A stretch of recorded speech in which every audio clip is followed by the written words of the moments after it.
여러분, 최근에 여러분의 인생 속에서 춤을 추어 보신 적이 있으십니까?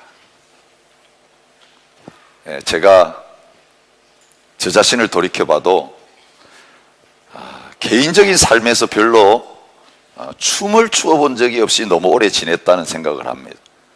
저는 유일하게 춤추는 시간은 예배 드릴 때입니다. 근데 1부 예배 때는 춤을 못 춰요. 2부 예배 때는 일어나서 찬양하면서 춤을 출 수 있습니다. 옛날에 우리 한국교회 참 보수적인 분위기였어요. 그 예배당에서 춤추는 거 생각할 수가 없었어요. 근데 어릴 때 교회 와가지고 어른들하고 예배를 드리면 의자도 없이 방석에 앉아서 마룻바닥에서 예배 드렸잖아요. 근데 재미있는 현상을 발견합니다. 성도들이 찬양을 부를 때에 그냥 가만히 앉아서 찬양하는 게 아니라 어떻게 합니까? 몸을 옆으로 이렇게 흔들어요. 기도할 때는 앞으로 흔들고 찬양할 때는 옆으로. 여러분, 이거 숨길 수 없는 거예요. 그 경건한 예배 분위기 안에서 흥이 있는 거죠. 신이 나는 거죠. 고대 역사를 보면 우리의 한민족을 표현할 때에 흰옷을 입기를 좋아하고 또 뭘 잘하죠? 가물을 즐기는 민족이다, 그렇게 나와 있어요. 우리 DNA에 뭐가 있냐면 흥이 있는 거예요. 그래서 노래를 모이면 같이 부르는 거죠. 그리고 노래만 부르는 게 아니라 같이 모이면 춤추는 민족이 우리 한민족 주위에 있는 나라들, 특별히 중국 사람들이 우리 한국 민족을 바라보면서 그렇게 표현한 거예요. 우리 한민족에 있는 이 DNA가 BTS를 통해서 온 세계를 감동시키는 자리에 나가는 것 같아요. 싸이 같은 사람을 통해서 이상한 그 춤인데 다들 그 노래를 부르면서 그 춤을 따라하게 만드는 뭔가가 있는 것 같습니다. 그런데 문제는 가무만 좋아하는 것이 아니라 음주도 좋아했다는 거예요. 이 춤이 나오려면, 노래가 나오려면 한국 민족은 한 잔 먹여가지고 뭔가 흥이 나게 만드는 건데요. 여러분, 하나님이 사람을 만드실 때에 일만 하는 기계로 만드시지 않았다는 거예요. 오늘 우리에게 감정을 주신 거죠. 특별히 하나님은 에덴에서 남녀를 만드시고 결혼을 시키시고 또 그 동산을 관리하게 하시면서 그 에덴이라는 뜻이 기쁨이라는 뜻이에요. 모든 삶 속에서 하나님이 주시는 그 기쁨을 누리게 하시는 거지. 그래서 사람을 만드실 때 하나님의 형상대로 노래할 수 있는, 기뻐할 수 있는 존재로 만드셨습니다. 또 그 기쁨이 도가 넘치면 목소리로만 기쁨을 표현하는 게 아니라 우리의 몸에 춤을 통해서 몸으로 기쁨을 표현하는 그런 자리에 있게 하신 것입니다. 근데 죄가 들어오면서 타락한 다음에 이 모든 노래가 사라졌어. 모든 춤이 멈추어지고 그게 눈물로 바뀐 것이죠. 여러분, 어깨가 푹 처져가지고 고개를 땅에 푹 쳐박고 온갖 세상의 무거운 짐은 다 혼자 지고 사는 것처럼 그렇게 아무 낙이 없이 즐거움없이 살아가는 그런 경우들이 얼마나 많은지 모르겠습니다. 여러분, 예수 그리스도를 이 땅에 보내셔서 우리를 위해 십자가에 죽게 하시고 주님이 부활하셔서 다시 찾아오시면서 제자들에게, 그리고 저희 같은 죄인들에게, 수고하고 무거운 짐 지고 살아가는 저희들, 수고와 슬픔과 눈물뿐인 인생을 살아가는 저희들에게 그 기쁨과 그 평안을 회복시켜 주시면서 우리의 입에서 이제는 다시 노래가 터져 나오고 우리가 다시 인생을 살아가되 그냥 사는 인생이 아니라 춤추면서 살아가는 그런 인생이 되기를 원하고 계시는 것입니다. 여러분, 여러분의 인생 속에서 춤이 끊어졌다면 이 춤을 다시 회복하시는 은혜가 있으시기를 바랍니다. 부활절 지나고 나서 저희들이 이 아가서를 묵상하면서 그걸 배우게 되는 거예요. 얼마나 하나님이 타이밍을 잘 맞추어서 아가서를 주신지 모르겠어요. 여러분, 아가서 깊이 묵상하시면서 은혜 받으셨습니까? 아가서를 묵상하기에 제일 힘드신 분들은 싱글입니다. 저희가 저녁마다 이제 막내하고 하루를 마치면서 오늘 말씀 묵상한 것을 나누는 시간들을 가지고 있어요. 그런데 부활절 지나고 나서 아들이 저에게 이야기했습니다. 아가스 할 때는 좀 쉬면 안 됩니까? 실제로 여러 가지 이유 때문에 지금 아가스 묵상을 나누지 못하고 한 주간이 지나갔어요.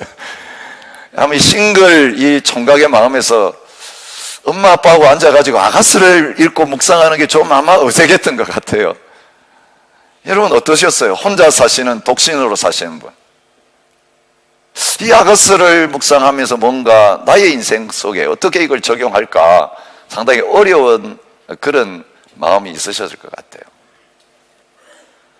그래서 과거에도 많은 신학자와 설교자들이 이 아가스를 너무 저속한 책이다 그렇게 생각하고 무시하거나, 아니면 이거 하나님 말씀인데, 여러분 아가스에는 하나님이라는 단어가 하나도 안 나오는 거 아시죠? 근데 이건 다 육체적인 사랑의 이야기는 저속하다고 치든지, 아니면 이걸 저속하다고 생각하니까 다 하나님과 우리의 사이에 고상한 어떤 그걸 가르치는 거지 육체적인 사랑에 관한 이야기가 아니라고 이렇게 치부해버리는 잘못을 범해왔던 거예요. 여러분 하나님이 주신 우리의 몸은 아름다운 것입니다. 보시기에 좋았습니다. 그리고 남녀로 만드셨습니다. 결혼하여서 살면서 자녀를 낳고 생育하고 번성하는 그걸 복이라고 말씀하시면서 타락하기 전에 하나님께서 그렇게 축복해 주신 것입니다. 타락한 사회가 이것을 왜곡시켰습니다. 깨뜨렸습니다. 성을 우상으로 만들었어요. 쾌락을 상품화시켜가지고 싸구려로 소비하게 만드는 그런 자리까지 가게 된 거예요. 여러분 최근에 고국에서 들려오는 뉴스들, 여러분 모든 사건의 배후에 뭐가 있습니까? 성을 상품화하는 이게 들어있는 거예요. 그래서 가정들이 다 깨져나가는 거예요. 여러분 하나님이 주신 그 질서가 깨지면서 동성애가 이제는 당연하게 인정받는 때까지 지금 호주 사회가 오지 않았습니까? 어디 동성애만이 문제입니까? 온갖 타락한 성적인 죄악들이 난무하는 이 시대에 살고 있습니다. 근데 오늘 우리 그리스도인들에게 주님 뭘 이야기하시냐면, 여러분 성을 상품화하고 성을 우상화하는 이 시대에 몸인 성전이 거룩함을 잃어버리고 더럽혀지는 오늘 이 시대에 하나님이 원래 만드셨을 때에 그 정상적인 자리로 모든 것을 회복시키라고 말씀하신 거예요. 여러분 가정이 깨져가는 이 시대에 우리 그리스도인들이 진정한 가정이 무엇인가를 우리의 삶을 통해 보여줄 필요가 있는 거예요. 어떤 자매님하고 이번 주말에 이야기를 나눴는데요, 나이가 상당히 들었는데 아직 결혼을 하지 않고 있는 자매님이에요. 자매님이 왜 아직 결혼 안 합니까? 그러니까 이런 대답합니다. 아직 결혼이 필요한지 모르겠어요. 근데 그 말을 딱 들으면서 제가 뭘 느껴졌냐 하면, 결혼에 대해서 긍정적인 인상을 갖지 못하고 부정적인 인상을 가지고 있는 걸 보았습니다. 그게 어디에서 나온 거겠습니까? 가장 가까이 자녀들이 결혼에 대한 모습을 볼 수 있는 것은 부모님의 결혼 생활을 통해서 그런 거예요. 부모님 살아가시는 거 보니까 별로 행복해 보이지 않는 거죠. 그러니 나도 결혼하면 그렇게 될까 봐서 결혼하지 않는 거예요. 근데 그 자매님이 이런 재미있는 이야기를 했어요. 부모님 이야기는 안 하고,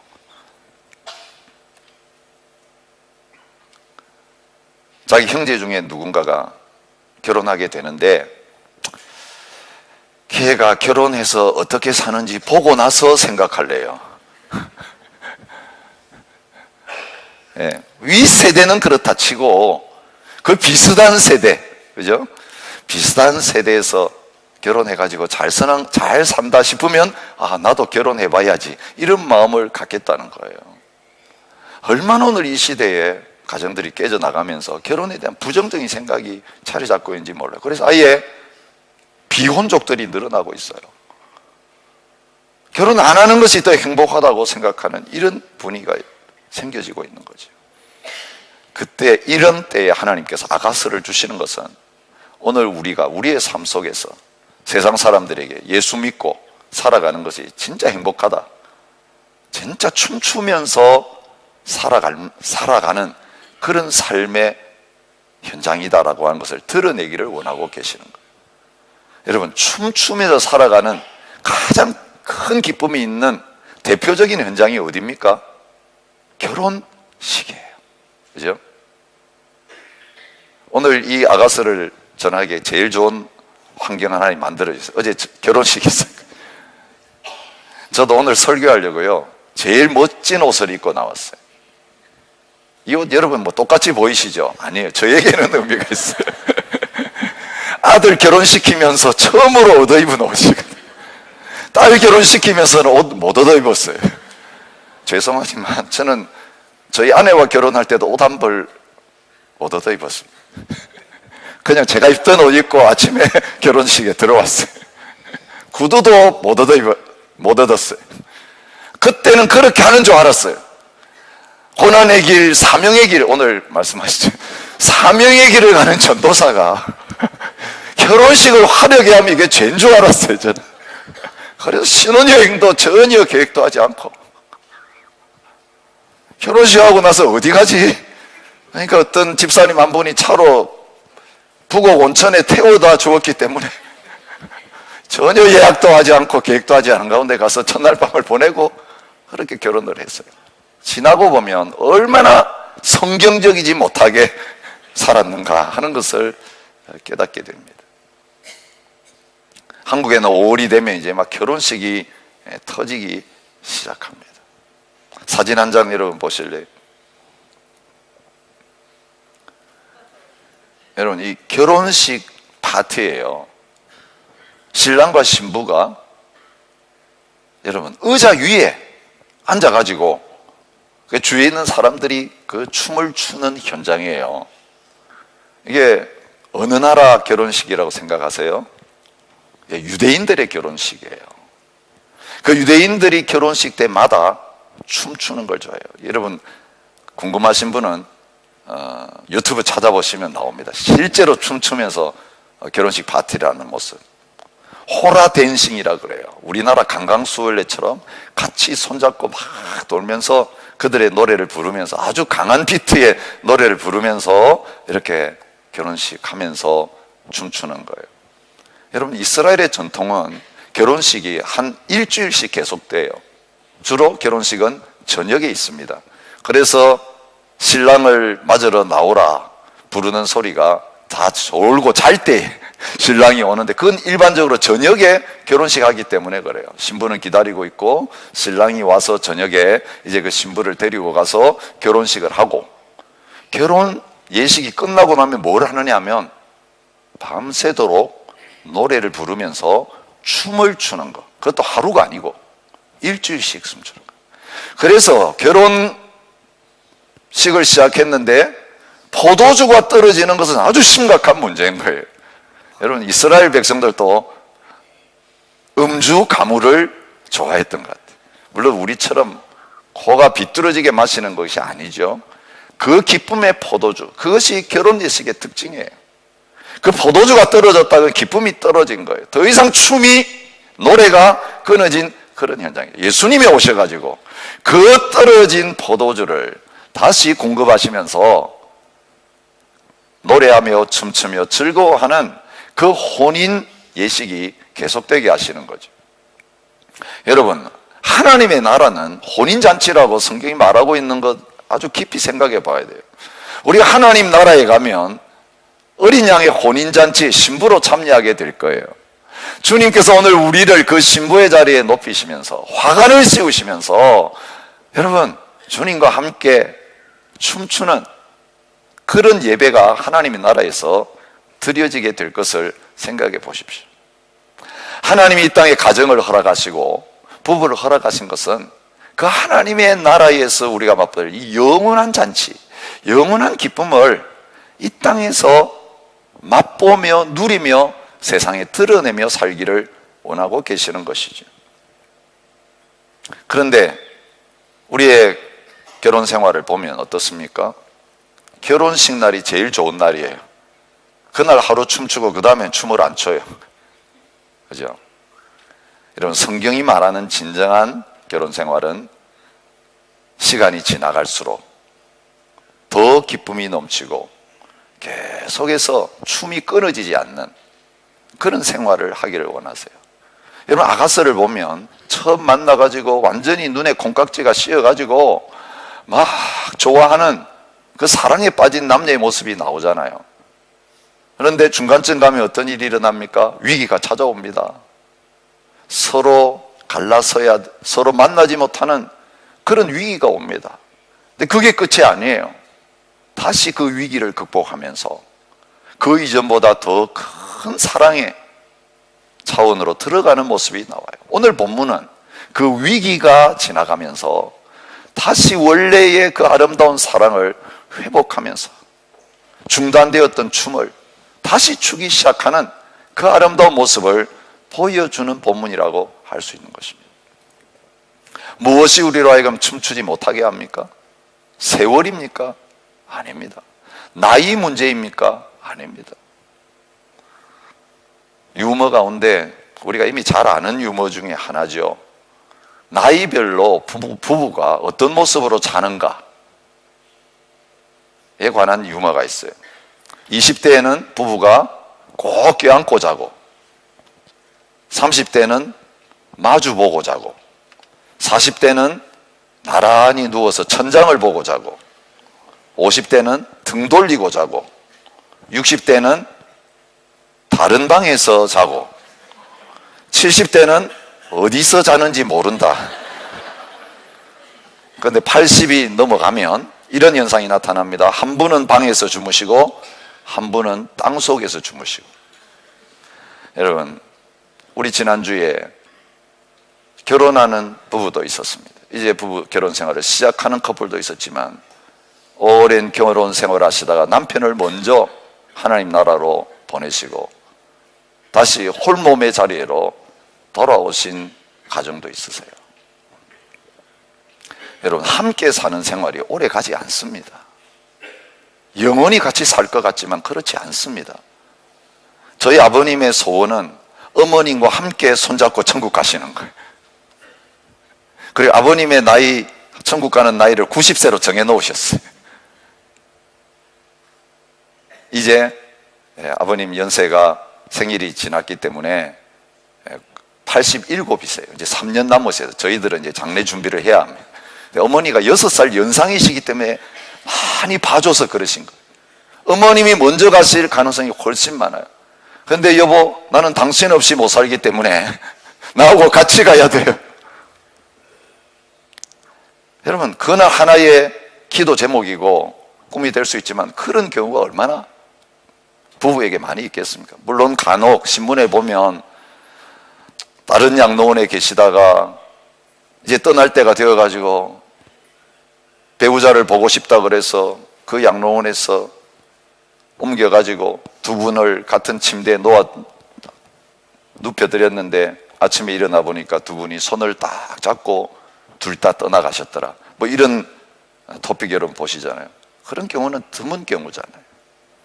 그렇다면 얼마 되지 않는 이 짧은 인생 속에서 춤추며 살아도 부족한데, 여러분, 그렇지 못하고 살아간다면 우리의 인생 얼마나 허무한 인생이 될 수 있겠느냐는 것입니다. 무엇이 우리로 하여금 춤을 추지 못하게 합니까? 사랑이 식어졌기 때문에 그런 거예요. 영적인 생활도 마찬가지고 우리의 모든 육체적인 삶도 그렇습니다. 사랑이 식어지면 춤도 끝나게 되는 것이죠. 오늘 이 술람미 여인과 솔로몬 사이에 아름다운 사랑의 관계를 통해서 어떻게 다시 중단된 춤을 다시 출 수 있게 만드는가에 대한 영적인 원리를 발견할 수 있는 것입니다. 여러분, 오늘 처음 나오는 13절의 말씀은 개역 성경, 옛날 성경을 가지신 분들은 혹시 기억하실지 모르겠지만 개역 개정판에는 13절 한 절이지만 옛날 성경에는 13절, 14절이 두 절이 있었어요. 여러분, 성경을 읽어보시면 동그라미 표시가 있는 거 있죠. 이 동그라미 표시가 있는 건 의미가 있어요. 13절에 동그라미가 딱 들어있습니다. 돌아오고 돌아오라 술람미 여야, 돌아오고 돌아오라 우리가 너를 보게 하라. 여기 한 절인데 그 다음에 동그라미가 쳐져 있어요. 여기서부터 옛날 개역성경 14절이었어요. 사실은 말하는 사람이 다르다는 걸 알 수 있어요. 다른 여인들이, 다른 사람들이 술람미 여자를 바라보면서 돌아오라, 돌아오라, 그죠? 너를 보게 하라, 그렇게 보고 싶다고 말하는 거예요. 근데 뭘 보고 싶어서 술람미 여자를 오라고 그러는 겁니까? 그 이어지는 말씀이 답을 주고 있어요. 사람들이 돌아오라, 돌아오라 그러니까 이제는 그 신랑 되는 사람이 이렇게 말합니다. 솔로몬의 표현이죠. 너희가 어찌하여 마하나임에서 춤추는 것을 보는 것처럼 술람미 여자를 보려느냐? 내 부인을 그런 식으로 보지 말라 그런 거예요. 마하나임에서 춤추는 여자들 보듯이 술람미 여자를 바라보지 말라는 거죠. 여러분, 마하나임에서 춤추는 여자에 대한 해석이 너무 많아요. 그런데 여기는 네거티브한 표현이에요. 여러분, 여자들이 사람들 앞에서 춤추는 건 뭘 의미합니까? 자기의 관능미를 뽐내면서 사람들을 유혹하는 것이에요. 아니면 자기 도취에 빠져가지고 자기의 아름다움을 자랑하고 싶은 것이에요. 여러분, 그건 자기를 위한 춤이에요. 자기 자신을 드러내고 혼자서 즐거워하는 춤이죠. 그리고 다른 사람들을 기쁘게 하기 위해서 많은 무리들을 모아놓고 무대 위에 서서 추는 춤이죠. 사람들은 술람미 여자를 그런 시각으로 바라보았습니다. 사실 술람미 여인에 대해서 성경이 기록하는 건 뭡니까? 얼굴도 거무스름합니다. 포도원에서 일하던 사람입니다. 가족들로부터도 인정받지 못하는 사람입니다. 그런데 그렇게 하찮은 여자로 집에서도 인정받지 못하니 사람들이 인정해 주겠냐고요. 그래서 눈욕이 감이나 되는, 너 한번 춤춰봐라, 우리 즐길게, 그런 상품의 대상밖에 되지 않는 여인으로 바라보면서 술람미 여자야 오너라, 너 좀 보고 싶다라고 하는 그 사람들을 향해서 어찌 내 아내를 그런 시각으로 바라보느냐. 여러분, 더 예뻐진 것도 아니에요. 신분이 달라진 것도 아니에요. 비천한 신분, 아름답지 못한 이 여인을 바라보면서 솔로몬은 어떻게 바라보고 있습니까? 사랑 때문에 이 술람미 여인을 다르게 바라보고 있는 것을 보게 됩니다. 여러분, 사랑은 우리의 시각을 바꾸는 거예요. 어제도 어떤 부부와 결혼을 앞둔 자녀 이야기를 함께 나누었어요. 얘가 걔를 만나더니 완전히 부모 보는 시각이 달라졌다. 거기 완전히 빠졌다는 거예요. 근데 부모들은 별로 예쁜지도 모르겠고 내 아들이 거기 왜 빠졌는지 모르겠는데 이 아들은 거기에 완전히 빠져 있다는 거죠. 이 사랑의 현상이잖아요. 그죠? 사랑에 빠지면 그렇게 되잖아요. 여러분, 사랑하지 않는 시각에서 바라보면 객관적으로 보여요.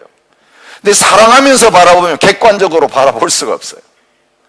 오늘 이 술람미 여인, 객관적으로 보면 그렇게 아름답지도 않고 귀하지도 않은 여인인데 솔로몬은 그를 진정으로 사랑하기 때문에 내 사랑아 라고 부르잖아요.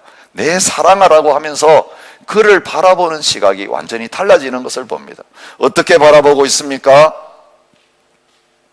귀한 자에 따라 존귀하게 여기는 것이 사랑인 것을 보여주고 있습니다. 나디브라고 하는 이 원어는요, 고결하다, 고귀하다 그런 뜻이고요. 실제적으로 사람들에게 사용될 때는 고관, 귀인, 귀족, 존귀한 자, 지도자 똑같은 단어인데 그렇게 번역을 한 것을 보게 됩니다. 어머니의 딸들은 자기에게 화를 내면서 포도원지기로 내몰았는데 여러분, 최고의 권력을 가진 솔로몬 왕, 그 주위에 온갖 여자들이 많이 있었음에도 불구하고 이 비천한 여인을 바라볼 때 귀한 자에 따라 그렇게 존귀하게 여기는 것을 볼 수 있습니다. 여러분, 남편의 아내를 대하는 바른 사랑의 시각에 대해서 신약 성경도 동일한 표현을 하고 있는 것을 봅니다. 데살로니가 전서 4장 4절에 보면 각각 거룩함과 존귀함으로 자기의 아내 대할 줄을 알아야 된다. 여러분, 여자가 전시되는 사회가 로마 사회예요. 헬라 사회예요. 그런데 그리스도인들의 가정이 충격을 주었던 건 뭐냐면, 이들은 여자를 귀하게 여긴다는 거예요. 자기 아내를 부리지 않고 존귀하게 대우해 준다는 것 때문에 많은 로마의 귀족들이 그리스도인과 결혼하기를 원합니다. 자기 자녀들을 그리스도인에게 장가 보내고 시집 보내기를 원하는 가운데서 기독교가 로마 사회에 급속하게 퍼져 들어가는 그런 결과를 가져오게 되었다는 것입니다. 베드로전서 3장 7절에도 남편들아 이와 같이 지식을 따라 너희 아내와 동거하고 그를 더 연약한 그릇이요 또 생명의 은혜를 함께 이어받을 자로 알아 귀히 여기라. 이는 너희 기도가 막히지 않게 하려 함이라. 여자를 천하게 여기는 것 성경적 개념이 아니에요. 성경은 하나님께서 귀하게 만드신 그 배우자를 바라볼 때에 존귀하게 여겨야 기도도 안 막힌다고 말합니다. 집에서는 함부로 배우자에게 대우하면서 교회 나와가지고 하나님 앞에 예배하는 거 안 받으신다는 거예요. 이미 하나님과의 관계가 막혀 있는 증거라고 말씀하고 계시는 것입니다.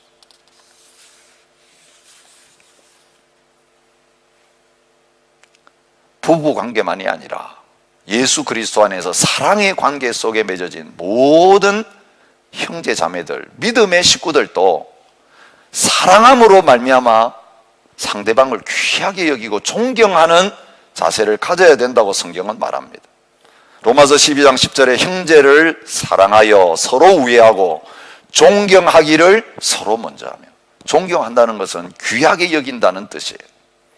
데살로니가 전서 5장 12절부터 13절에도 형제들아 우리가 너희에게 구하노니 너희 가운데서 수고하고 주 안에서 너희를 다스리며 권하는 자들을 너희가 알고 그들의 역사로 말미암아 사랑 안에서 가장 귀히 여기며 화목해야 된다고 말하고 있는 것이, 귀하게 여길 자격이 있는 사람이기 때문에 그런 게 아닙니다. 고린도전서 12장 24절 오직 하나님이 몸을 고르게 하여 부족한 지체에게 귀중함을 더해 주셨다고 말해요. 여러분, 세상에서는 높은 사람을 귀히 여깁니다. 가진 사람, 배운 사람을 귀하게 여깁니다. 힘 있는 사람을 귀하게 여기는 게 세상이에요. 근데 하나님의 나라 다른 게 뭡니까? 부족한 사람이 가장 귀하게 여김을 받는 곳이 믿음의 공동체가 되어야 된다는 것이죠. 과연 오늘 우리가 그렇게 하고 있습니까? 누구를 교회 안에서 대접합니까? 누구를 귀하게 여깁니까? 지금 우리가 하는 대로 하면 안 된다는 거예요. 우리보다 더 약한 사람, 더 믿음이 부족한 사람, 세상 형편이 더 못한 사람, 육체적으로 더 장애를 가지고 있는 사람, 나이가 더 어린 아이들, 주님이 귀하게 대접하셨던 사람. 우리가 마태복음을 보면서 예수님이 오셔서 누구하고 친구가 되셨고 누구를 찾아가셨느냐? 세리들 찾아가시고 창녀들 찾아가시고 죄인들 찾아가시고 병든 자들 찾아가시고 사람들이 가까이 하지 않으려고 하는 귀신 들린 사람들 찾아가셔서 너희도 하나님의 백성들이다, 잃어버린 한 영혼을 얼마나 소중하게 여기시면서 어느 정도로 귀하게 여기셨습니까? 자기의 생명을 대신 주실 정도로 귀하게 여기셔서 다시 찾으셨어요. 여기서 우리는 예수님이, 하나님이 보여주신 참 사랑의 모습을 발견하는 거예요. 그것 때문에 저와 여러분들이 존귀한 하나님의 자녀가 되어서 존귀한 예수 그리스도의 신부가 되어서 오늘 이 복된 예배 자리에 초청받아서 예배드리고 있는 것입니다. 여러분, 주님이 우리에게 해주신 것처럼 오늘 부족하기 짝이 없고 비천하기 짝이 없고 아무것도 아닌 것처럼 보여주는 그 상대를 향하여서 존귀하게 바라보며 존귀하게 대접하는 그런 은혜가 저와 여러분에게 회복되시기를 축복합니다. 사랑 때문에 귀하게 여길 뿐만 아니라 아름답게 바라보고 있습니다. 햇빛에 쬐어서 거무스름한 그 여인을 향하여 뭐라고 합니까? 사랑아, 내가 어찌 그리 아름다운지. 오늘 본문에 구구절절 그 몸 하나하나가 얼마나 아름다운지 시적인 표현을 하고 있지 않습니까? 예루살렘 딸들아, 내가 비록 검으나 아름다우니 게달의 장막 같을지라도 솔로몬의 휘장과 같구나. 내 사랑아, 너는 어여쁘고 어여쁘다. 나의 사랑하는 자가 내게 말하여 이르기를 나의 사랑 내 어여쁜 자야 일어나라. 여러분, 사랑이 나올 때마다 어여쁘다, 아름답다. 사실 왜 다르게 번역했는지 모르고 원어는 똑같아요. 어여쁘다고 번역한 말이나 아름답다고 번역한 말이나 같아요. 시적인 표현이 다를 뿐입니다. 나의 누이, 나의 사랑, 나의 비둘기, 나의 완전한 자야. 흠잡을 데가 없을 정도로 완전하다. 그렇게 바라보고 있는 것을 보게 됩니다. 여러분, 저와 여러분들 인생을 보면 추한 게 얼마나 많습니까? 근데 하나님께서 우리를 바라보실 때 예수 그리스도 안에서 아름답다라고 바라보시고 사랑한다고 말씀하고 계시는 것을 봅니다. 고린도서 12장 23절에도 우리의 아름답지 못한 지체는 더욱 아름다운 것을 얻느니라 그렇게 말하고 있습니다. 여러분, 세상에서 아름답지 못한 자들을 주님은 더 아름답게 바라보고 계시는 은혜를 베풀어 주시는 것을 말해주고 있습니다. 진정한 사랑은 어떤 것입니까? 상대방을 기뻐하고 즐거워하는 거예요. 왜곡된 사랑은 상대방을 내 기쁨의 대상으로 사용하는 거예요. 내 욕망 충족의 대상으로 사용하는 거예요. 진정한 사랑은 그 상대방을 기뻐하고 즐거워하는 거예요. 있는 모습 그대로를 받아들이면서 좋아하는 거예요. 어찌 그리 화창한지 즐겁게 하는구나. 화창하다는 말은요, 뜻을 찾아보면 즐거워한다는 뜻이에요. 즐겁게 하는구나, 기쁨이라는 뜻이에요. delight이라고 하는 영어 단어를 사용할 수 있는 것입니다. 여러분, 진정한 사랑은 상대방을 있는 모습 그대로 바라보면서 상대를 기뻐하고 즐거워하는 것입니다. 내 샘으로 복되게 하라. 내가 젊어서 취한 아내를 즐거워하라. 그렇게 말하고 있는 것입니다. 여러분, 서로를 바라볼 때마다 이 즐거움과 기쁨의 시선이 계속 되어지는 은혜가 있으시기를 주님의 이름으로 축복합니다. 이런 남편에 대해서 아내가 어떻게 반응합니까? 8절부터 이어지는 말씀은 그 아내의 반응이에요. 9절에 이렇게 말합니다. 남편이 말하기를 종려나무에 올라가서 그 가지를 잡으리라 하였나니, 그 아름다움에 취해서 이제는 그 아내에게 다가오는 남편의 모습이라면 아내는 이렇게 말합니다. 이 포도주는 내 사랑하는 자를 위하여 미끄럽게 흘러내려서 자는 자의 입을 움직이게 하느니라. 그 남편을 향하여서 반응하는 모습을 볼 수 있습니다. 여러분, 9절에도 중간에 동그라미가 쳐 있는 걸 보실 거예요. 내 입은 포도주 같을 것이니라. 이게 남편의 이야기고, 그 포도주 같은 자신을 남편의 입에다가 흘려보내주려고 하는 그 아내의 사랑의 반응을 볼 수 있는 것입니다. 나는 내 사랑하는 자에게 속하였도다. 그렇습니다. 저는 당신의 것입니다. 여러분, 다른 본문에도 이 말씀이 나와요. 너는 나의 것, 나는 너의 것. 그렇게 하다가 오늘 이 본문에는 내가 전적으로 당신의 것입니다. 자기의 전부를 드리면서 당신이 나를 다스려 주십시오. 그 사랑 앞에 무릎을 꿇고 복종하는 아내의 모습을 보여주고 있는 것입니다. 여러분, 이 아가서의 내용을 가지고 예수님 말씀하시는 거예요. 남편이 아내를 사랑하고 아내는 남편에게 복종하는 그런 삶을 살 것을 요청하고 있는 것입니다.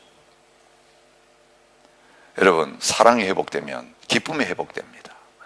기쁨이 회복되면 그 가정에 노래가 회복됩니다. 노래가 회복되면 그거로 끝나지 않고 얘는 함께 손을 잡고 함께 껴안고 춤추는 삶이 이어지게 되는 것입니다. 근데 여러분, 이것은 우리끼리만 되어질 수가 없어요. 그 부부 사이에 누가 들어와야 합니까? 남편을 위해 죽으시고 아내를 위해 죽으신 예수 그리스도, 우리 모두를 위해 죽으신 예수 그리스도가 우리 가운데 들어오셔서 그 예수님의 손을 남편과 아내가 같이 잡고 춤추기 시작할 때 그 가정이 교회가 되고 하나님 나라가 되는 거예요. 근데 부부끼리만 손잡고 춤추는 게 아니라 자녀들이 그 손을 함께 잡고 주님과 함께 춤추고, 그 가정의 범위를 넓혀서 모든 사랑받지 못하고 비천한 가운데 있는 사람들을 이 잔치에 초청해서 여러분, 신랑 신부만 춤추는 게 아니라 거기에 참여한 모든 들러리와 하객들이 함께 그 신랑 신부를 사이에 놓고 돌면서 춤추고 즐거워하는 것처럼 오늘 우리가 춤추기 시작하면서 이 춤이 온 세상 가운데로 퍼져나가기를 주님은 원하고 계시는 것이. 마지막 그림 한번 보여주시겠습니까? 예수님이 춤추는 그림을 찾아봤는데 두 개를 제가 찾아낼 수 있었습니다. 막 키슬이라고 하는 화가가 그린 그림이에요. 제목이 뭐냐면 Dance of Grace예요. 은혜의 춤이에요. 저거는 다른 그림입니다. 여러분, 예수님이 계시면서 아이들과 함께 춤추시는 모습, 그 예수님의 손을 잡고 함께 기뻐하시는 모습. 여러분, 예수님이 오셔서 이 춤을 회복시키기를 원하셨던 것을 보게 됩니다. 그런데 사람들은 그 예수님과 함께 춤추기를 원하지 않고 있는 것을 볼 수 있습니다. 예수님이 오셔서 먹고 마시고 춤추시고 즐거워하시는 모습을 보면서 사람들은 예수님을 조롱하고 비난하는 자리에 있었던 것을 봅니다. 예수님이 얼마나 안타까우셨는지 이렇게 말합니다. 이르되 우리가 너희를 향하여 피리를 불어도 너희가 춤추지 않고, 피리를 불면 춤을 춰야 되는데 아무리 피리를 불어도 춤도 추지 않고 꼼짝하지 않고 앉아있는 그 무리들을 향하여 주님이 탄식하시는 말씀. 여러분, 누가복음 15장에 나타나는 유대인들의 모습, 큰아들을 통해서 보여주시는 거예요. 작은 아들이 돌아왔을 때 아버지가 한 일은 무엇입니까? 파티를 벌인 거예요. 그 파티에는 뭐가 있습니까? 노래와 춤이 거기에 있는 거예요. 그런데 큰아들은 일하다가 돌아와가지고 풍악과 춤추는 소리를 듣고 무슨 일인가 놀라서 종을 불러서 물어봅니다. 동생이 돌아왔다는 이야기를 듣습니다. 살찐 송아지를 잡고 지금 잔치를 벌이고 있다고 말합니다. 아버지는 그 아들에게 들어오라고 말합니다. 같이 춤추자, 같이 즐거워하자. 그런데 들어가기를 즐겨하지 않았습니다. 여러분, 오늘 주님은 살찐 송아지를 잡은 게 아니라 자기의 생명을 내어놓고 우리에게 양식으로 주시고 음료수로 주시면서 함께 먹고 마시고 즐거워하며 춤추자, 놀이하며 춤추는 인생을 살자고 저와 여러분들을 초청하고 계십니다. 비천한 우리를 높이시고 흠이 많은 저희들을 완벽하다고 말씀해 주시고 내가 너를 인하여 기쁨을 이기지 못한다고 말씀하시면서 너는 내 앞에서 흠없는 자라고 말씀하시면서 나와 함께 이 잔치에 참여하지 않겠느냐, 저와 여러분들을 초청하고 계십니다. 우리 가정에 주님이 오셔야 이 기쁨이 회복돼요. 우리의 인생 가운데 주님이 찾아오셔야 내 마음의 기쁨과 행복이 다시 회복될 수 있어요. 하나님의 교회 공동체에 주님이 함께 하시고 은혜가 넘치면 여러분, 성도의 얼굴이 밝아지고 날마다 춤추는 잔치를 벌이는 공동체가 될 수 있어요. 오늘 이 세상에서는 거짓된 춤이 난무하고 있습니다. 진정 사랑으로 춤추는 인생을 찾기 어렵습니다. 예수님 때문에 여러분, 시간이 지나갈수록 식어지는 사랑이 아니라 더욱 불타오르는 뜨거운 사랑을 누리는 저와 여러분 되시기를 바랍니다. 저는 저희 부모님들 바라보면서 제가 어릴 때 바라보았던 부모님과 너무 다른 모습을 지금 보면서 참 감사해요. 제가 어릴 때 부모님과 함께 있을 때는 우리 부모님이 손잡고 다니는 걸 본 적이 없어요. 그래서 원래 사랑이 없는 분이라고 생각했어요. 매정한 분이라고 생각했어요. 근데 아버님 은퇴하시고 저희도 이제 결혼하고 부모님을 만날 때 깜짝 놀랐습니다. 밖에 나갈 때 항상 손을 잡고 다녔어요. 그래서 지하철 같은데 이제 손잡고 가시고 딱 앉아 있으면 사람들은 이렇게 생각해요. 부부라고는 생각 안 해요. 부부 손잡고 다니는 건 거의 희귀하니까. 저희 어머니가 또 연상이시잖아요. 구부정하세요. 아이고 착한 아들이네. 어머니를 저렇게 손을 잡고 다니. 아니요. 지금도 그렇게 손잡고. 여러분 교회 오실 때 제발 손 좀 잡고 오세요. 저는 유심히 제 방에서 성도님들 교회 오실 때 봐요. 그런데 대부분 남자가 1m 앞에 오시고 뒤에 가방 들고 여자분이 따라와. 예, 넘어지면 어떡하시려고 그래요. 살아 계실 때 손잡아 줄 수 있는 거예요. 지난주에 홍 목사님 오셔서 부부관계 대화를 나누면서 저희 어머니 아버님을 그렇게 부러워하시더라고요. 그거 보고 목사님도 사모님에게 손 한번 잡으려고 했다가 손을 탁 치시는 바람에 얼마나 무안했는지. 여러분 그러지 마시고, 생애는 짧아요. 언제 끝날지 모르는 인생이에요. 여러분 주님 나라에 갈 때까지 손만 잡지 마시고 여러분 마음으로 몸으로 춤추며 즐거워하시면서, 그리고 이 기쁨을 자녀들에게 흘려보내고 이웃들에게 흘려보내고 하나님의 교회 공동체 가운데 흘려보내는 저와 여러분 되시기를 바랍니다. 이미 춤출 이유가 우리에겐 충분합니다. 날마다 춤추고 살아도 부족한 것이에요. 우리 함께 일어나 찬양하시면서 주님 앞에 나가시면 좋겠습니다. 293장 찬송 드리겠습니다.